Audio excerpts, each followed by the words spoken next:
ដឹងការពិតហើយមូលហេតុដែលក្មេងស្រីអាយុ12ឆ្នាំរត់ចេញពីផ្ទះបានបន្សល់ទុកសម្បត្តិមួយច្បាប់អក្សរខុសគ្នាព្រោះ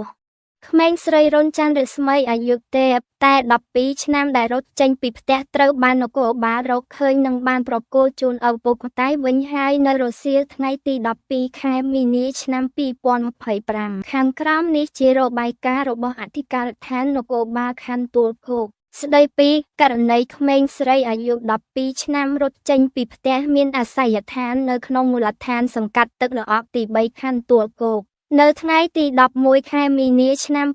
2025វេលាម៉ោងប្រហែលម៉ោង 1:12 នាទីរសៀលមានករណីក្មេងស្រីឈ្មោះរុនច័ន្ទរស្មីអាយុ12ឆ្នាំជនជាតិខ្មែរមុខរបរសិស្សថ្នាក់ទី8 C2 វិទ្យាល័យបាក់ទូកបានរត់ចេញពីផ្ទះបងក៏ឲ្យអាណាព្យាបាលព្រួយបារម្ភនិងរាយការណ៍មកសមត្ថកិច្ចប៉ុស្តិ៍នគរបាលរដ្ឋបាលទឹកល្អក់ទី3ដើម្បីឲ្យជួយស្រាវជ្រាវយកត្រឡប់មកផ្ទះវិញការស្រាវជ្រាវរបស់សមត្ថកិច្ចយើងតាមការបញ្ជាក់អះអាងរបស់លោកស្រីសេកសុនណារីអាយុ72ឆ្នាំជនជាតិខ្មែរជាអាណាព្យាបាលរបស់ក្មេងស្រីបានបញ្ជាក់អះអាងថាមូលហេតុចៅស្រីគាត់ចេញពីផ្ទះដោយសារខឹងនឹងម្ដាយវាស្ដីបន្ទោសឲ្យថាអត់ដែលចូលសាលារៀនទើបវាចេញពីផ្ទះដោយបន្សល់ទុកសម្បត្តិមួយសន្លឹកមានខ្លឹមសារថាម៉ែមិនបាច់ដើររកខ្ញុំទេខ្ញុំចេញពីផ្ទះហើយខ្ញុំហត់ពេកហើយសមត្ថកិច្ចយើងបានចុះមកដល់វិទ្យាល័យបាក់ទូកនិងជួបនឹងអ្នកគ្រូប្រចាំថ្នាក់បានបញ្ជាក់ថាសិស្សឈ្មោះរុនច័ន្ទរស្មីមិនដែលចូលរៀនទេអវត្តមានជាញឹកញាប់ទើបគាត់ផ្ដល់ព័ត៌មានប្រាប់អាណាព្យាបាលជាដំណឹង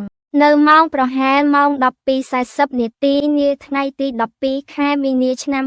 2025សមត្ថកិច្ចយើងបានស្រាវជ្រាវរកឃើញក្មេងស្រីខាងលើនិងបានប្រគល់ជូនក្រុមគ្រួសារវិញហើយនិងមានអ្នកលេងបណ្ដាញសង្គមជាច្រើនចូលទៅខមមិនតាមការយល់ឃើញរបស់ខ្លួនថាក្មេង12ឆ្នាំសរសេរសុទ្ធតែហត់ណាស់ហត់ពេកហើយប្រយោគមនុស្សធំគេនិយាយទេក្មួយនៅខ្ចីណាស់មិនទាន់យល់ន័យថាហត់ណាស់ទេឬមួយមានគេឲ្យក្មួយសរសេរដើម្បីបងវ៉ែដានក្មួយអាយុប្រហែលកូនមីងដែលកូនមីងថ្នាក់ទី5ហើយជួយលក់ដូរលាងចានដើម្បីអត់ទាន់ចេះស្លដំទេសូមទោសទុកមុនបើការបញ្ចេញមតិរបស់ខ្ញុំខុសត្រង់ណាកុំប្រកាន់អីព្រោះតែឆ្ងល់ថានៅក្មេងសោះចេះប្រើពាក្យហត់ពេកហើយតាមការមើលប្រយោគនិងឃ្លាគឺមានគេបង្គាប់ឲ្យសរសេរហើយអក្សរខាងលើនិងខាងក្រោមខុសគ្នាស្រឡះខាងលើក្មេងអ្នកសរសេរក្រោមគឺអក្សរមនុស្សធំសរសេរកូនខុសទៅហេតែបន្ទោពីការស្ដីបន្ទោមកវែងចិត្តនិយាយគ្នាវិញទៅហើយកូនសម័យនេះនិយាយតិចតួចមិនបានទេ